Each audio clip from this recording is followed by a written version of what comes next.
जी आज आप लोग यहाँ आए हैं तो क्या उद्देश्य था, और जो इंद्रदेव जी के द्वारा जो कथा व्यासपीठ से जो कहा गया है उसका क्या विरोध चल रहा है? हमारे गोस्वामी तुलसीदास जी ने एक पंक्ति लिखी है, संत समागम हरि कथा और तुलसी दुर्लभ दोय और सुतदारा और संपदा पापी के भी होय।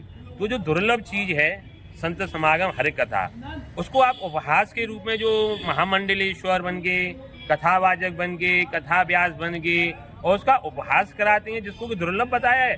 तो देव दुर्लभ चीज है, उसका आप मतलब करते हैं, ठाकुर जी के पात्रों का आप उपहास करते हैं। तो तथाकथित जो ऐसे कथावाचक बने हुए हैं, जो कि केवल इनका जो उद्देश्य धनोपार्जन है, न उनको हरि की कथा सुनानी, न उनको सत्संग करना, उनको समागम करना, केवल धन के लालच में भोली भाली जनता को गुमराह करते हैं। बड़े बड़े पंडाल बनाते हैं और बड़े बड़े पंडालों को उन्होंने मतलब जो है मनोरंजन का केंद्र बना रखा है। तो ऐसे जो मनोरंजन का केंद्र बनाने वाले कथावाचक हैं, उनके खिलाफ हमने मतलब यहाँ पे एक मुहिम चलाई है। और आज हमने कल हमने दीर विष्णु मंदिर में अपने जो प्रबंधक कमेटी है, जो अपने जो अनुयायी हैं दीर विष्णु मंदिर से, धर्मानुरागी जो हमसे बार बार कह रहे थे कि आप लोग बोलिए, इस पर कुछ बोलिए, तो हमने ये निर्णय किया कि इसको हम पहले शासन प्रशासन को अवगत कराते हुए राष्ट्रपति के नाम, प्रधानमंत्री के नाम और मुख्यमंत्री जी के नाम हमने ज्ञापन दिया है।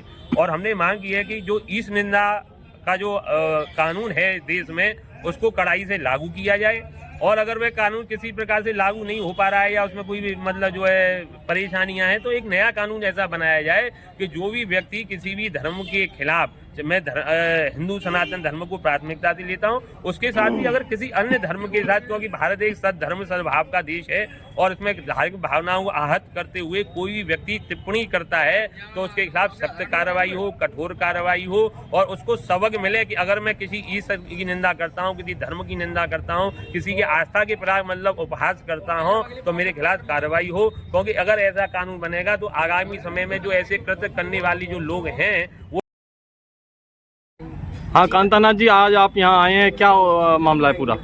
देखिए, मामला पूरा ये है भाई साहब कि एक बहुत लंबे समय से एक हमारे ब्रज में और देश में एक ऐसा माहौल बन गया है कि कुछ कथावाचक, कुछ बेचारे छोटे मोटे जो बन गए संत महात्मा ऐसे लोग, और कुछ इन लोगों ने अपने 150 ऐसे मडालधारी बना लिए हैं दलाल कि दुनिया में से फंडिंग आती है, सनातन धर्म के खिलाफ आती है, हमारे देवी देवताओं के खिलाफ ये लोग व्यासपीठ से उसको बोलते हैं, तालियां बजवाते हैं।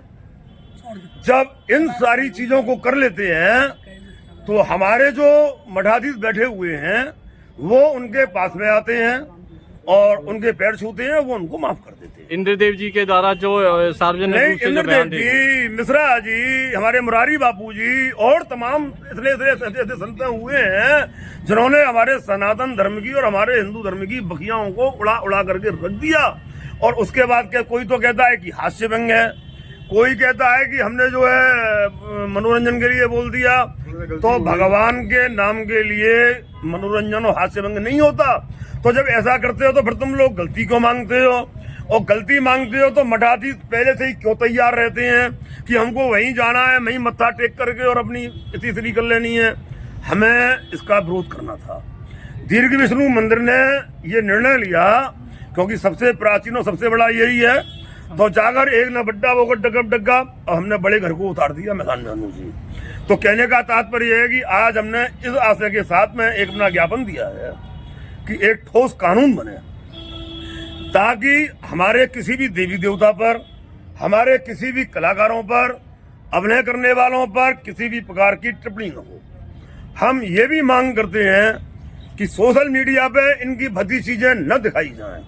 हम ये भी मांग कर रहे हैं कि ये जो अनेकानेक मठाधीश, कोई महामंडलेश्वर, कोई मंडलेश्वर, कोई महंत जी, कोई शंकराचार्य जी, ये जो बन गए हैं, सरकार अपने स्तर से इनकी भी जांच कराए, थोड़ा वोटों का लालच कम हो।